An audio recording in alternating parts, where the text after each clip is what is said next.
If someone had like a more simple use case where it was like, hey, they can take, microsat off the shelf and all they're doing is kind of software on top of it. Like what is the least amount of money and the least amount of time do you think to get to space, like based on like today's economics? I think you could probably do it in a few months. Few months? I think at the smallest scale. I think maybe Topher could do it in a few months. I don't know if maybe Raj could do it in a few months. I mean, you could build a really small satellite. There's a lot of suppliers now that have stuff like ready on the shelf, put some software on it, find a slot on a SpaceX rocket and get up there. But it's very much a spectrum on like, what's the capability? What's the size?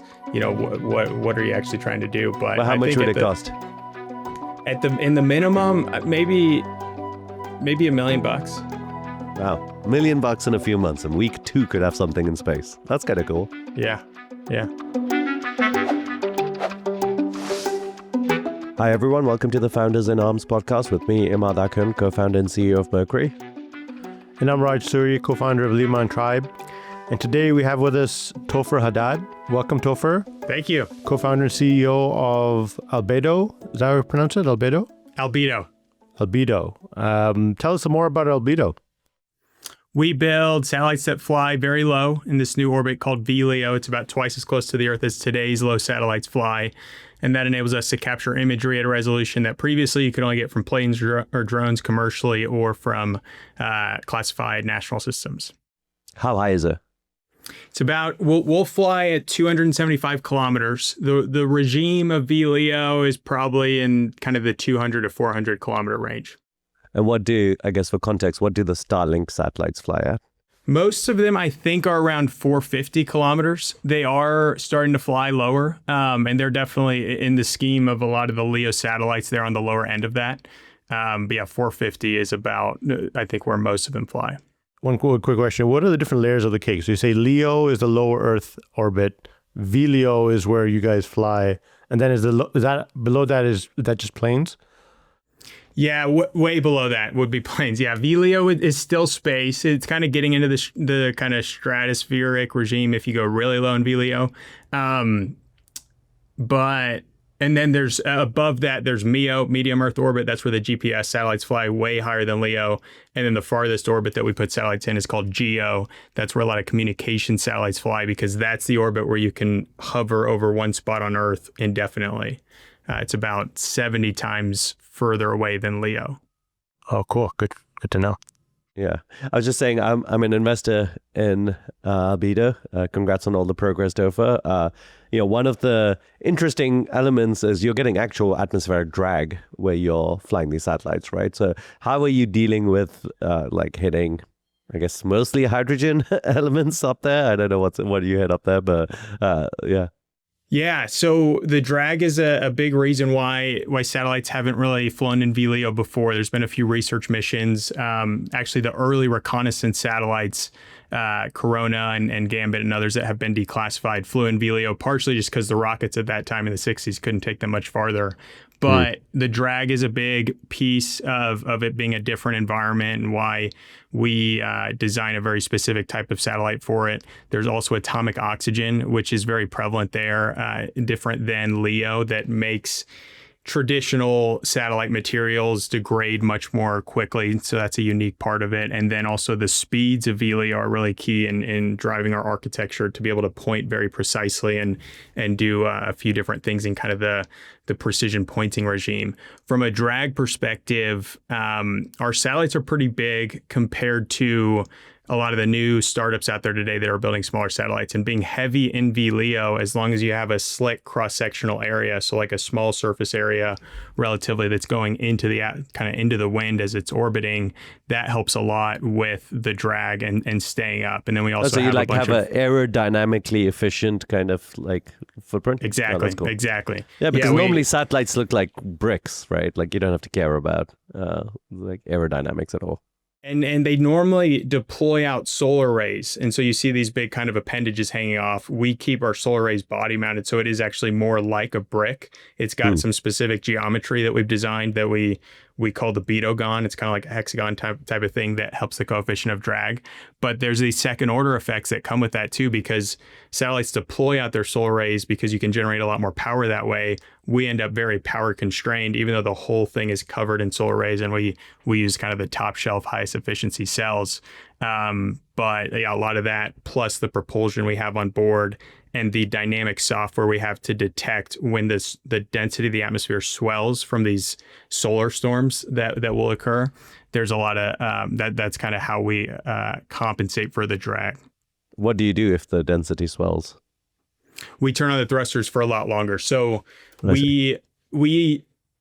imaging satellite missions tend to only image like 5 to 15% of the time of it orbiting. And then you have time where you're downlinking data, you have time when you're doing calibrations, but it leaves a lot of time to just turn on the thrusters and do the orbit maintenance to stay up. And so when we detect these solar flares, we basically trigger into this different mode we call protect mode that turns on the thrusters for a lot longer during that orbit and changes the attitude or the orientation of the satellite to be much more, have a better kind of coefficient of drag.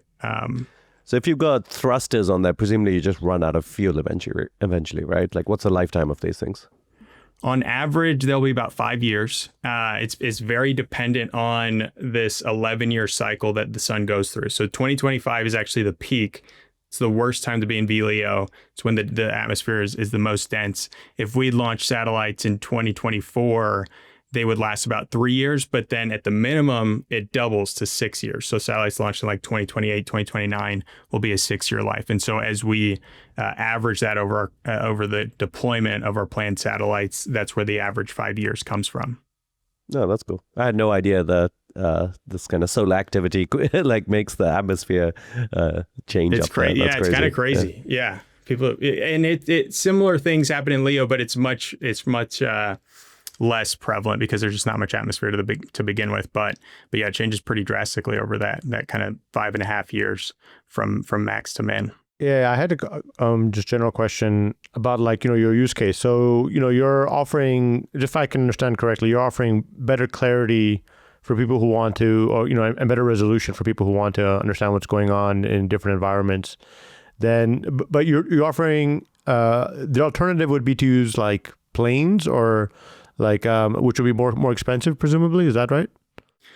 Yes, more expensive and also more kind of onerous operationally. And that's actually the bigger pain point when we talk to customers is the limited access, trying to get, planes or drones over power lines or crops out in rural areas, a lack of on-demand ability to just ping the API and get an image when you need it. And it can be a lot more expensive from a unit cost perspective because often you have to pilot, an aircraft or a drone. And so it can be pretty pricey. The idea for Albedo came about when President Trump in his first term tweeted a classified satellite image, and everyone was like, well, this is super high res. This must be from one of our spy satellites. Would be great to have commercially because it could replace planes and drones due to those onerous pain points, but it would cost like $1 billion because in LEO, you would need a massive telescope to get that. And so that's what drove the idea for VLEO.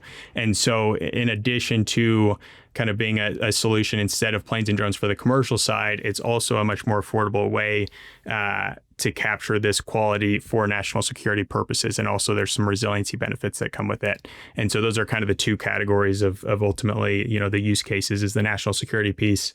And then a lot of the commercial industries across power lines, agriculture, insurance, mapping, oil and gas that fly a lot of planes and drones today. Super cool. So how long after like making a call to you, it sounds like you have an API, can you get an image to someone? So we just launched our first satellite a couple months ago. We just started the descent down to VLEO. We were doing the commissioning up in LEO. We'll start taking pictures when we get to VLEO, and we'll pop off the lens cap when we're below all the other satellites for space safety reasons. So that will be coming up in a couple months. When we start delivering imagery to customers, the API they can that you can ping with just one satellite, the latency will be longer than normal. As we deploy more satellites, the revisit over different areas will increase. But if the satellite's going to pass over the area that you care about, and you kind of take that out of the equation, then our average latency is about 30 minutes from taking the picture to delivering that picture to the customer. So pretty fast. You can also ping the API to say like, hey, when's the next time you're going to pass over, these wineries in Sonoma or that sort of thing. And if it's 4 days, maybe you wait to place the order. If it's about to happen, you could get that image actually really quickly. Yeah. Good to know. Good to know. So there is a cycle time. How long does it take to like go around the Earth for one of these VLEOs?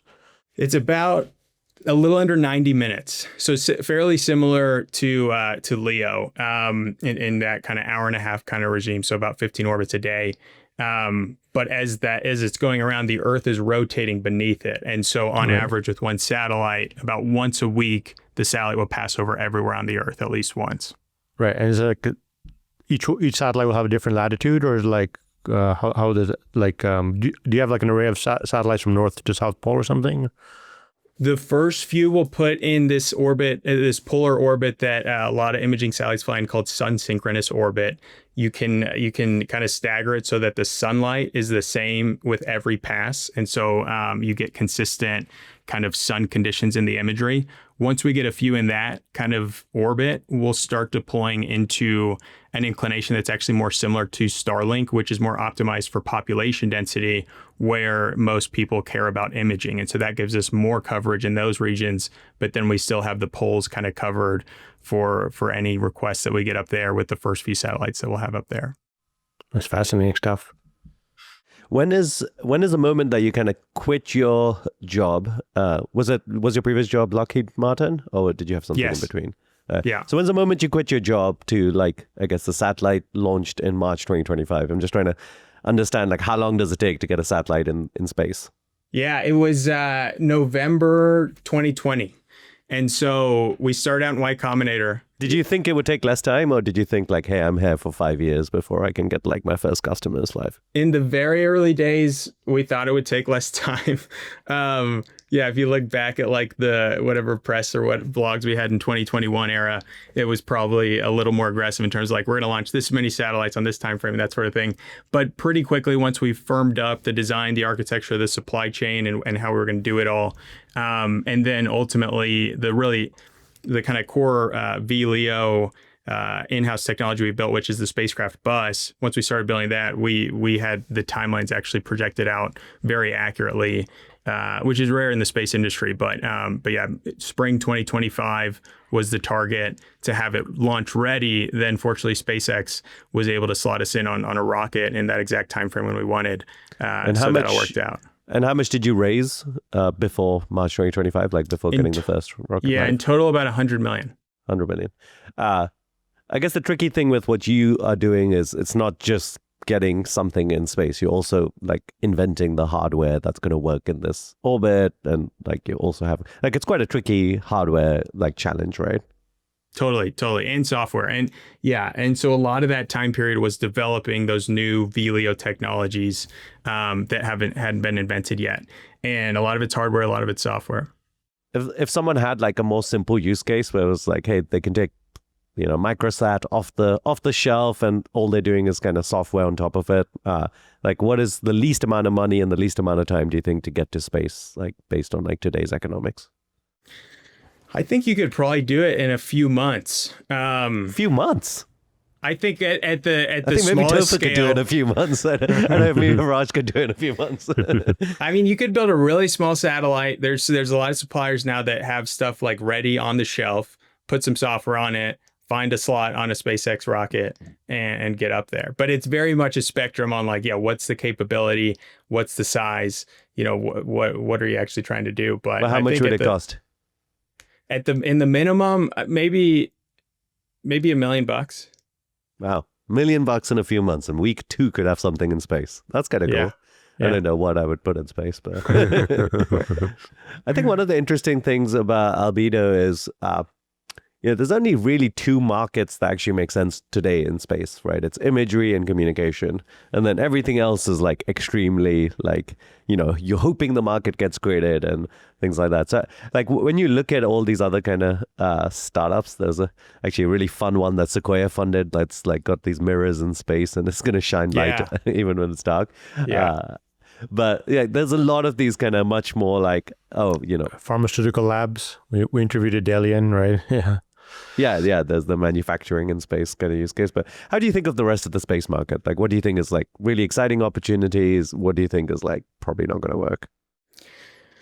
I think everything's going to work. It's just a matter of when, and then that's where, some things will work sooner and some things will work later. Everything in like, if you look back over the past decade at projections of launch costs and rocket availability, at projections of, companies that were started and then failed that were leveraging imagery for different applications, everything just took longer, I think, was like part of the underlying issues across different things. And so for like the Earth observation example, where there's a company working on an application with imagery, like there's going to be tons of imagery in the next 3 years. It's going to become a commodity. And so this is where the value is going to accrue. Then it ended up taking, 8 or 9 years to get to that point. And so I think that's the big question going forward, in that a lot of the really crazy business models are going to make way more sense when SpaceX's Starship is up and running and operational. And that just opens up a ton of different applications that companies are starting today. And if their timelines are right, then it's the perfect time to start that company. A lot of that's the really big stuff. Does the economics of your business get a lot better when Starship is operational? It definitely gets better. Launch cost is a bigger kind of cost for us than most companies because our satellites are fairly large. That was part of, of the many things that came together for like the why now of when we started. A lot of that was the launch cost coming down because the size of our satellite, it's like a phone booth, 600 kilograms, would have cost a lot more to launch pre-SpaceX. That cost coming down with Starship will help a ton, absolutely. But not in the same way as maybe some of the other, much larger data center, solar power from space, lights as a service. Those sorts of things really, really make more sense with Starship kind of economics. Just a question, like how is this like space evolving in terms of like how many companies now have like satellites? It feels like it's becoming a lot more common now, and like there's a lot more private companies obviously operating because of SpaceX. But are we talking about a dozen or so companies, or are we talking about hundreds of companies now launching satellites, or even more, thousands? I think launching satellites today, it would probably be in the 50s, plus or minus 25%. Off the top of my head. There's definitely been a lot of companies in the past that have started and failed, and there was probably like a peak years ago that's come back down, and now it's going back up. I'd say even more, especially with a lot of the opportunities on the defense tech side of things, and so there's probably an equivalent number of companies that are planning to launch satellites that haven't launched yet in that kind of 50 number. But then the spectrum of how many satellites each of those companies is launching is drastically broad. For us, we're more in the kind of exquisite, highly capable per satellite side of the spectrum. 12, 15, 24 satellites is sufficient for our business. Starlink is thousands. They have tons of satellites in space right now. A lot of the communications, a lot of the really proliferated architectures, launch a lot more. And then some of the more OG companies are doing maybe 3 or 4 for their constellation. So that varies a ton. Cool. Very cool. 50 seems so small. Like that's because you're focusing on like US startups. Like presumably the world of people who launch satellites is way bigger than 50, right? Maybe so. I'm trying to, yeah. When you look at like the small stuff too, universities, things like that probably opens up a lot. But I'm trying to think of like active companies that are actively deploying satellites into space. Yeah. Maybe it's much larger than that. What's it like working with defense and like military, for an application? Are they a good customer? Are they, I've heard, I was listening to this great podcast yesterday, with Steve Ballmer on Acquired. And he talked a lot about Microsoft selling to the military. And he talked about there's 2 forms of government. There's actually the there's a military and then the rest of the government. And he said the military is a much better buyer than the rest of the government. They're actually quite competent. Have you seen any, can you verify that? Yeah, I have not sold to other parts than military and intelligence, but that would make sense. It's a lot of myself and our team's background come from that world, like the national security world. And so from either an engineering or BD perspective, we have some experience there. For us, our product market fit is stronger on the intel side than the defense and tactical side, given kind of, if you think back to the founding story of the classified satellite image and meeting that kind of same quality. And so that ends up adding another layer of challenges to sell into the government because of the classification nature of that. And being a startup, we do have cleared people, but it's not the same thing as working for Lockheed Martin, having direct access to a SCIF and knowing where all the files are and the latest updates on the architectures and that sort of thing. And so I think it in any case, no matter how strong the product is, it takes a lot of work. It takes a lot of perseverance and like finding the right champions in the government that are going to be able to get things done that you just can't on the industry side. But when you have the compelling capability and it's timely, and for us that looks like basically there's all these threats from our adversaries of our satellites in space. They're developing counter space weapons that are driving the U.S. to really go after these proliferated architectures. And so you can imagine if you have 3 satellites versus 300, it's much harder for an adversary to take out 300. Typically, you would not be able to capture that same exquisite capability when you go the proliferated route. That's really what VLEO unlocks, because it's so much cheaper. You can spend those cost savings on proliferation. And so having that kind of macro tailwind from that perspective and developing the capability that there's existing requirements for, there's existing, value that has been invested a lot in over the last, many decades, that helps a lot. But it's still very much a full court press across the hill and the customer and policy and, all those sorts of things. If you were advising a founder that's thinking about selling into defense, would you say, hey, go talk to them when you have just a napkin idea and here's the people you talk to and they're like open to that? Or is this more like, go raise 10 million first before you even think about like having this conversation with them? Like how early do you approach it and who do you approach? I think you have to approach it early. It's a weird kind of dilemma, because most of the time you're thinking like, I'm too early, and I had this conversation and it felt like it didn't go well because they're like, well, call me back when you have a satellite in space or whatever. But if you wait until that point, then it's just going to take forever to get it going in the first place. And so I think you have to start early no matter what. The other benefit of starting early is there are these funding programs that are available to very early stage kind of concepts.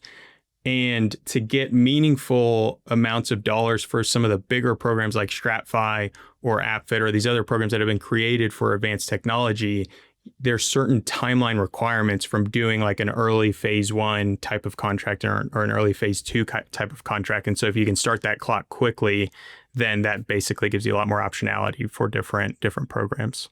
Is it like VC space where you have to be networked and know the right people, etc., or is this much more like, hey, you apply online and as long as you fit some requirements, you can get these contracts? I think it's pretty networked. Not to the same degree as the VC kind of world, but ideally you're getting intros from the actual government officials. So you talk to someone at one, program office or one agency, and they're like, oh, you should talk to this person, and they connect you with them. That's a very strong intro compared to even someone that knows that person from the outside, but, is retired from the government or whatever. I think that's the best kind of network effects you can get, and you definitely need it. Is there like a Y Combinator of this space? Like, is there, if you were, who was like the most useful person to you when you were first trying to like get into these networks? Yeah, that's a good question. I'd say YC is still, I would do it again. Absolutely. I think it's a great place to build defense tech startups and hardware startups. I think for us, it was a mix of like advisory board. We brought on some really great folks that ran different intelligence agencies, investors, early investors. We got some like retired generals on the cap table very early, and then working with some outside consultants, some early stage lobbyist shops, some kind of Space Force consulting groups, and them just having all the back channels, knowing who to talk to. That's probably the trio of what unlocked it for us. Not any one person maybe in particular, but just based on the timing and the need and, who was the most warm, finding a route through that. Did you find like these retired generals just like LinkedIn or something? Like, how did you reach out to them? Through existing network at Lockheed Martin.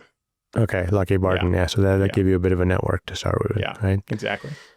I do think like Silicon Valley is building more connections to to Washington. It sounds like Andreessen Horowitz is doing a lot in this regard, right? I mean, I think back when TOFA started this, it was almost in 2020. It was like almost like unheard of, and also like almost a negative thing to work with defense. Whereas like that's obviously changed in the last couple of years. Yeah, 100%. Yep. Well, war certainly helped with, creating a forcing function for this type of thing, right? So, yeah, and I would say I feel like the investors in that phase, when I talked to you first, Ahmad, and in that kind of early era, there was still a positive view of like, well, the U.S. government is at least the floor of what this, if Albedo can pull off the technology, there's at least a floor there. Now it's viewed more as upside, or not as just like a whole, market in itself. But it wasn't. I didn't experience as much. It looked down upon, just like it wasn't as much of a thing at that time. I think generally speaking, like people that have some defense tech but also have a commercial use case are viewed better. And I think they should be, because like you can just build a bigger business when you have like less concentration and you have like a broad set of kind of use cases. Right. Exactly. Topher, how do you think this evolves over the next 10 years? Like this whole space, the space, the space industry, where do you think that there's going to be a lot more innovation, or there's a lot more scope for innovation? And where do you think there is there's some areas which may take a lot longer? Like what would you do? How would you kind of describe the future? I think SpaceX is going to continue to dominate, like no question. I mean, they've done the impossible so many times and just moved so fast. And so I'm very bullish on Starship. At some point in time, that's going to unlock the interplanetary stuff, going to Mars, and unlock a lot of these, some of these business cases we talked about earlier. I think on the military and defense side of things, an area that there are a ton of amazing things going on in space today that are classified and like are really cutting edge stuff, but historically have been 100, like almost 100% defense primes that are running and building those programs. And now you see all these new companies and new cutting edge technologies, way more affordable, way more proliferated, more resilient. I think that's going to become a much more dominant kind of part of space from with like the Anduril model applied, where it's not these cost plus development contracts with the government, but a startup raises $100 million. Like in our case, we've developed all the technology for this exquisite high-res VLEO spacecraft that the government could just buy off the production line effectively without taking any of the risk of the non-recurring engineering or the development side, and they get a capability that meets 90% of the requirements. And so if there's enough procurement shifts and mindset shifts on that side of things, I think that's going to be a huge change over the next decade. Yeah, and there's going to be a ton of satellites in space. It's going to be, Starlink's going to grow a ton. There's going to probably be other mega constellations that finally take off. And it's going to be very mobile too. Like there's going to be less of like, there's the LEO, MEO, GEO, and you park it and that sort of thing. But I think there's going to be some interesting activity going on up there too. How far is the U.S. ahead of some of our adversaries on this front? I mean, it sounds like we have a very vibrant ecosystem here. I'm not hearing as much. I mean, you see other countries, they're like trying to go to the moon or something, like I think India has like something going to the moon. China's trying to. I think China's really trying hard to get a reusable rocket working. Have they got something working yet? I actually don't know the answer to that, but they might. They're definitely working on it. And they're rapidly like building, progressing, innovating at a pace much faster than the U.S. I wouldn't say they're past the U.S. across the board, but their pace of progress is faster. I'm reading this really good book right now. I don't read much, but this book called Phantom Orbit. That's kind of a fictional story on very real events and like history of China basically slowly and strategically growing their ability to be dominant in space over the past 20 years. And it's really good. But they're doing some really impressive things. And yeah, I think I'm very bullish on the US as well. I think we're starting to pick up the pace a lot. But if you look probably over the last 5 or 10 years, the pace has been very different. What is giving them the advantage, or like, is it just like the government's like, we need to win in space?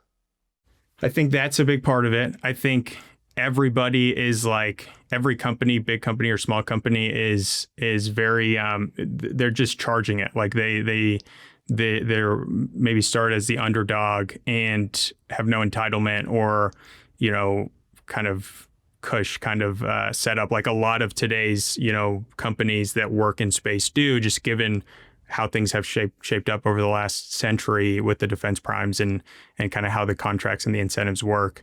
So I think it's agency for each individual, and that the government is very much like making it happen and helping out from that perspective. I mean, this stuff all reminds me of the current war in Israel and Iran. How within 48 hours, like Israel is basically able to take out, a lot of things, a lot of people, a lot of installations in Iran, and their intelligence capability was like incredible, and basically almost ended the war before it started. And I just think about that as the future, right? Like where like these countries are competing to have this full knowledge of like what's happening in the other countries, and if war starts, it just like ends instantaneously almost. Do you kind of see that as well? Like, is that where people are thinking like the future is going to be, where you have this complete knowledge of what's happening?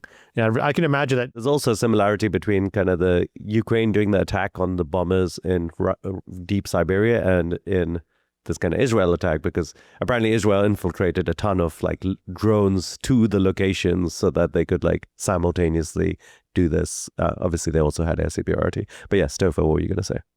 Yeah, no, it's pretty incredible to see both of those events. I think there's always like the level of intelligence and the secrets we can discover are going to grow rapidly, especially with AI and what that's going to be able to do with all the historical data and all the new kind of sensors and data that's being collected. But the evasion and concealment and sometimes asymmetric kind of games you can play, I think will continue to persist as they always have. So like missile defense can be a really asymmetric kind of thing between the defensive side and the offensive side. I think similarly on the intelligence side, I think it's going to be maybe someday with a crazy level of super intelligence, we'll just know everything. But I think there will continue to be, defensive measures against that, and the need to always have the right, real time, very high quality data inputs to those. But it's gonna get pretty crazy with AI. It's something I think about a lot. It's pretty wild.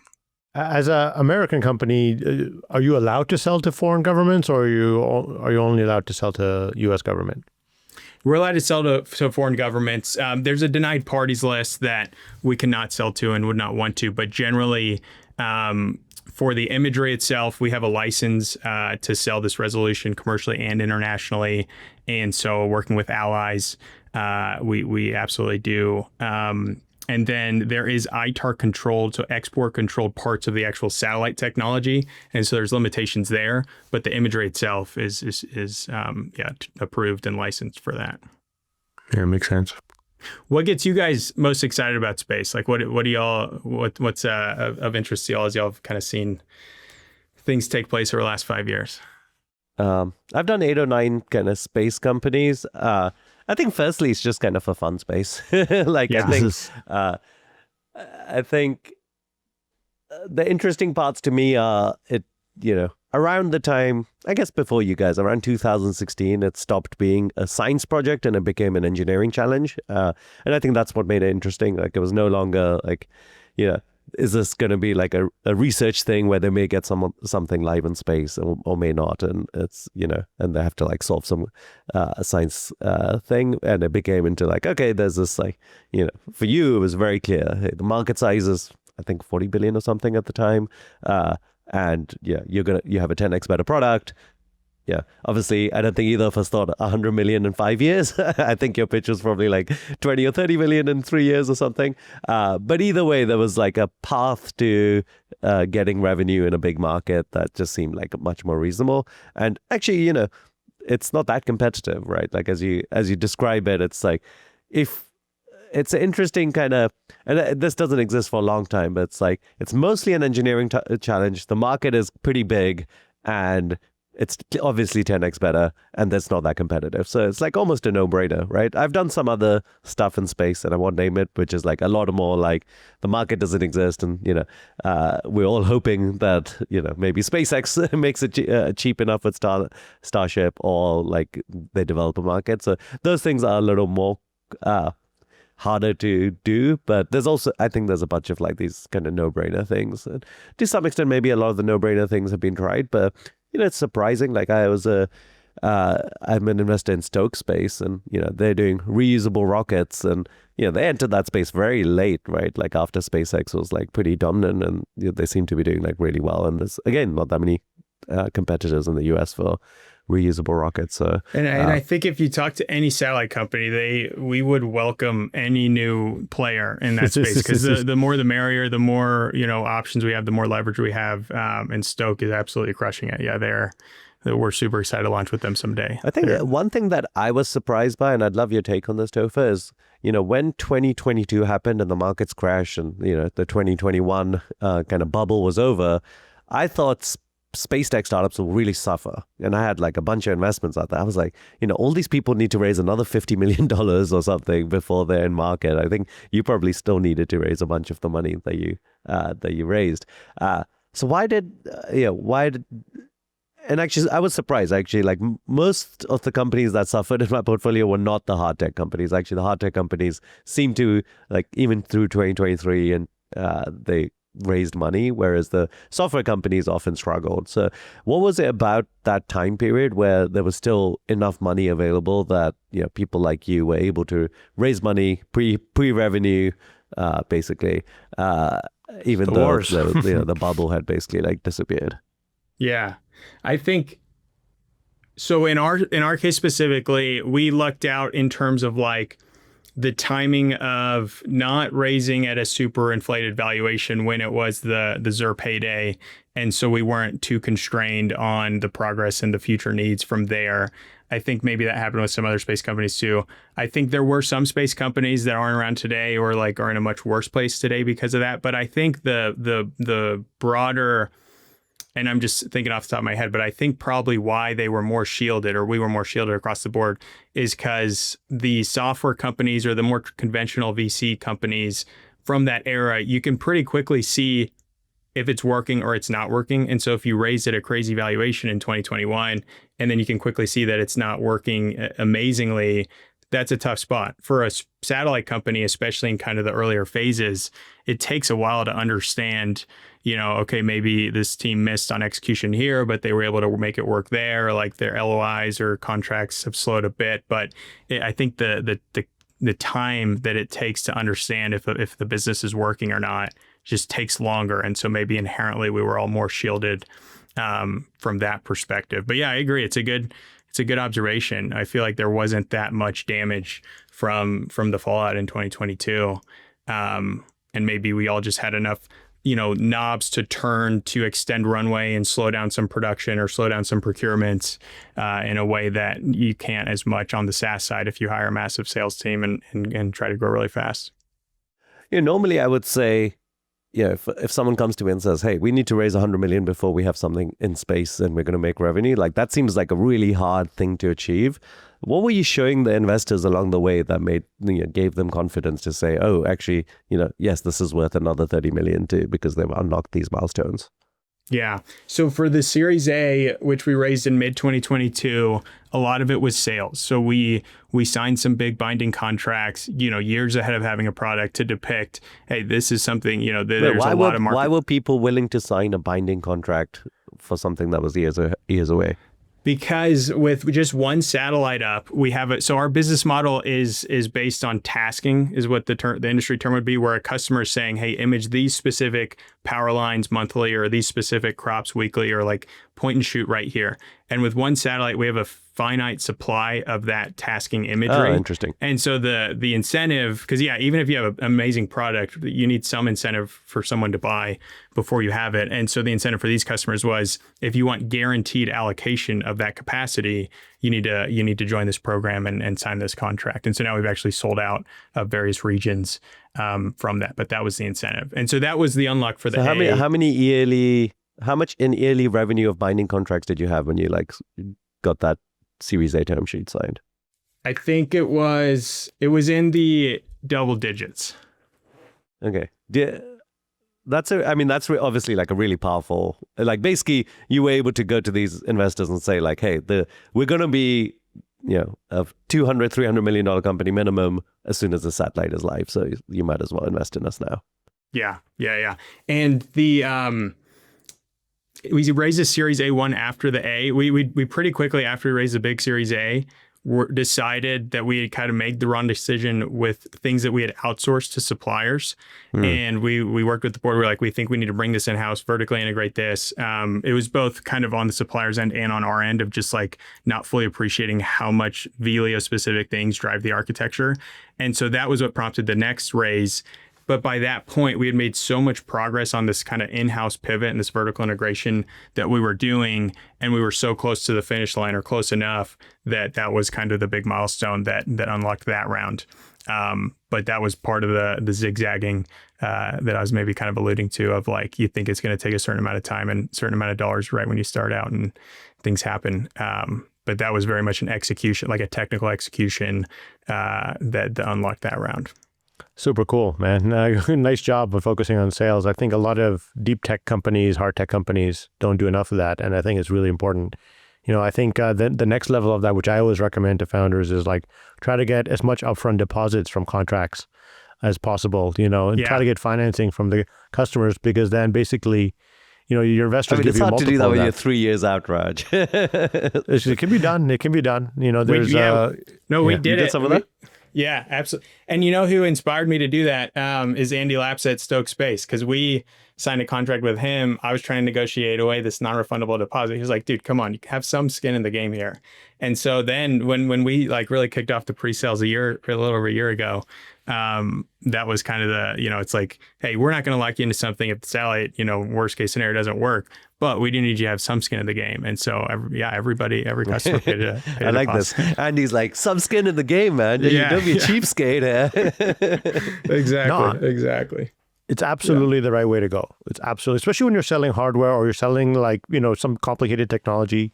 You really need to do that, because it shows people really need your product, and I think it builds your confidence in what you're building, and also builds investor confidence. I think sometimes you have to have those tough conversations with customers and say look, this is a new endeavor. We need your, it could be a refundable deposit. If we don't deliver in this time, we give you the money back. But it really you need to have those tough conversations, I think. Yeah. Yeah, and a big thing for us too was we didn't compromise on it, and so as soon as you have a handful of customers that have paid it, then every future customer, look, everybody's paid this, this is part of it, and so that compounding helps a ton. Then it's less hard conversations, basically. Yeah. Yeah. What percentage of the revenue do you get them to deposit? There's it's about 5%. Okay. Yeah. So that's just small skin in the game. Yeah, but it matters. And in investor conversations, it matters a lot, I would say, Yeah. And, so that's really, you're doing absolutely the right thing. So, it's you got to be very commercial with these deep tech stuff. I think a lot of people get it wrong. They get too obsessed with the technology. And, there's been so many there's been such a wave of like hard tech companies like just running out of money and like not able to like see what they I think it's almost sometimes better to be a little bit late, to your point, Imad, about like it's better to have the market proven and come in with a slightly better product or a slightly cheaper product in this case. Maybe Stoke did. I'm not sure exactly what their go to market was, but it's okay to be a little bit late. I think founders are always like, oh, I'm going to miss the boat. But like, you want to have someone else do the de-risking for you. That also helps. Yeah, especially when the markets are big. Yeah. Was this founder-led sales, Topher? Was it still, or did you actually get some like great salespeople? It was a mix. Yeah, we've had one head of business development on the commercial sales side since the very early days, Katie Betts. She's awesome. So her and I have basically tag team sales since the beginning. And then we have Dan on the federal side. And so similarly tag teaming that. And that's how we've been set up basically since we started. Once we start delivering product and maybe do more pre-selling or some bigger kind of opportunities, we'll probably bring on more. But yeah, I'd say hybrid founder sales for the last 4 years. It's kind of amazing that, like SpaceX has like unlocked a lot of these companies. I feel like what the work they've done has unlocked this huge ecosystem of companies that's only going to grow. I feel like this whole market is going to grow a lot. SpaceX will probably capture a lot of it, not just by, they should probably like invest in all these companies too, and like whoever's like, buying their services and that'd stuff. be real skin in the game. They're like, if you want to launch, you got to give us some equity. Yeah. The early stage startups would definitely take them up on that. That's I agree.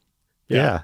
I mean, they could be a big player in the space. Like they could be the VC as well. Yeah. I mean, it kind of reminds me of OpenAI investing in Cursor. I think they've invested in a few different things. Trying to take some of the upside of the ecosystem they enable. Absolutely, yeah. Upside, and also you build alliances. So someone like Topher is not going to go to a competitor, down the line, right? And like, or maybe less chance of doing that, right? So like, that would be a really smart move by SpaceX. They're really the market maker here in many cases. Yeah.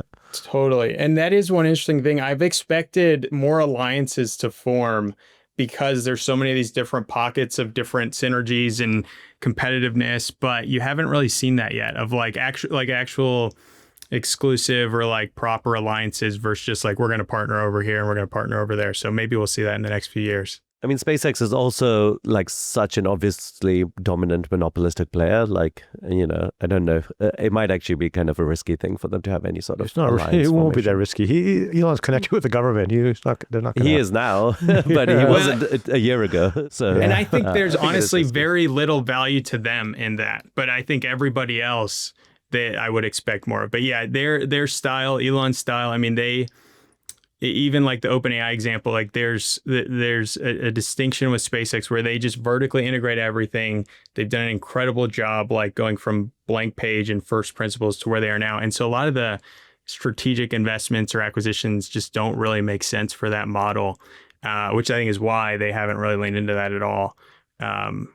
But we'll see. What do you think of Blue Origin? Not really a good competitor. Seems like Jeff is really focused on it. I think it seems like they're making progress. Yeah, and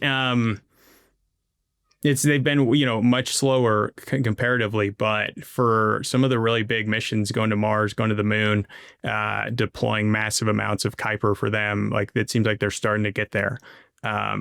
Are they actually selling slots to companies like Albedo? Like, can you go to them and say, "Hey, put me on a launch"?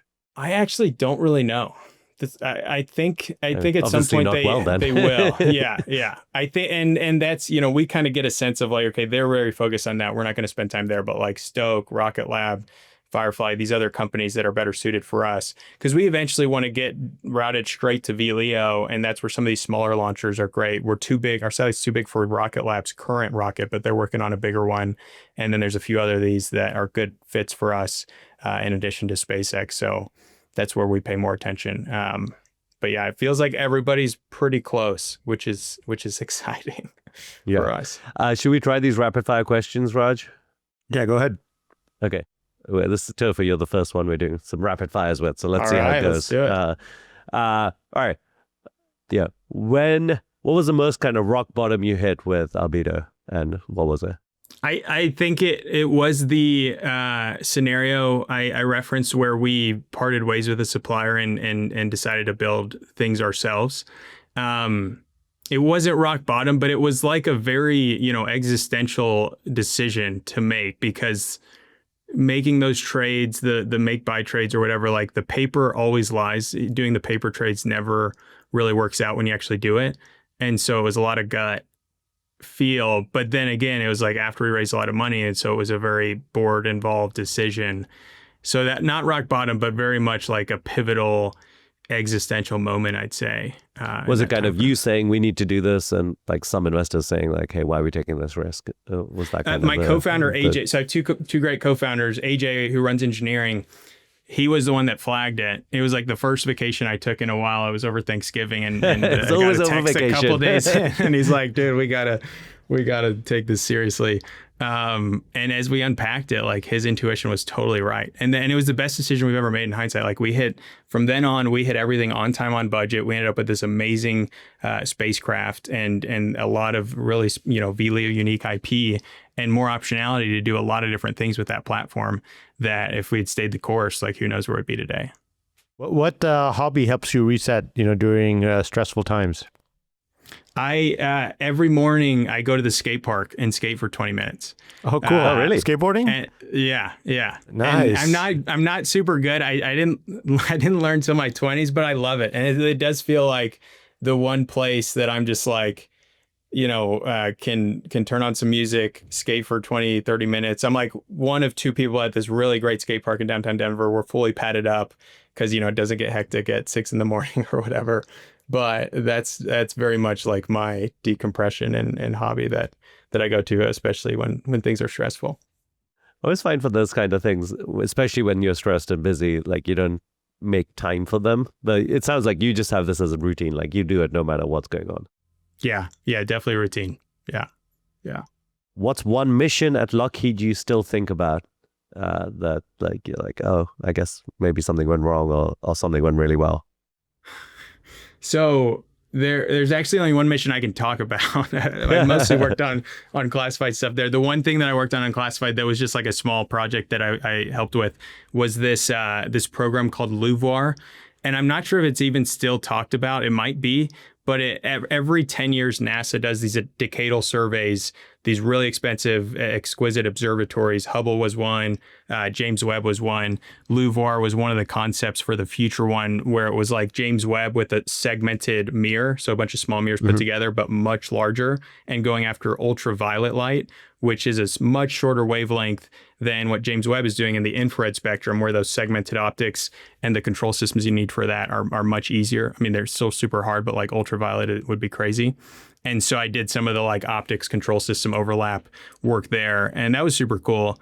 And it is interesting I think we'll see a lot more affordable and more practical observatories, hopefully over the next 10 years, just because the ones that we've built have been amazing, but the budget, the timeline, it's crazy. And LUVOIR would have been, I mean, I don't know, maybe it's still in the mix, but it was a pretty wild project. How much was that going to be if they did deploy it? Gosh, who knows? To at least 10 billion, probably. I think James Webb was 10 is the one billion. that's on the other side of the moon, or am I thinking of a different one? Yeah, it's at the J2 point, I think. So it's really far out. Yeah, it's like it's in a place where it has this big sun shield, and so it's like super dark where it's actually imaging. And there are these certain points in space where you can kind of combine the masses of different planets to kind of like the geo orbit, where you can hover over one spot on Earth. There's like certain spots where you can hover called the J something points. That's different from the Lagrange points. Oh no, that okay. You're right. Yeah, so it's L2. L2. Yeah. The gravity between the moon, the Earth, and the sun, trying to like find neutral points between those. Yeah. Oh, what's your support system like? Like, who do you lean on in tough times, and who do you celebrate with in good times? I mean, a lot of our investors, I'd say, and a lot of founder friends. few quick shout outs. Actually, y'all had Eric Mijakovsky on, I think a few weeks ago. He was our partner at YC. He was cool. so clutch in the early days. We were all first time founders, and like we laid out our plan for demo, and he's like, no, don't do that. Like, just do this. And it was great. Kevin Mahaffey has been like my longest running go-to on the cap table, as just like any problem I can unpack with him and he can help solve. My co-founders are amazing. And then like founder friends like Andy Lapsa and others, are always super helpful to just commiserate or, exchange solutions and that sort of thing. Or like quickly text Andy when SVB is, speculatively going to go down. And I'm like, hey, are you getting out? It's like, oh yeah, we're out. Okay, we're out. Yeah, text him out too. Yes, we did text him out. We opened up an account very quickly. Yeah. Cool. This was awesome, Topher. Really appreciate having you on. And yeah, thanks for everyone joining. Yeah, thanks guys. This was great. Enjoyed it. Yeah, great to meet you, man. You're doing great stuff. Thank you, Raj. Appreciate it. Thanks everyone for listening. Please leave us a review on whatever channel you're listening on. Makes a big difference to the algorithm and to the success of the show. And see you all next week.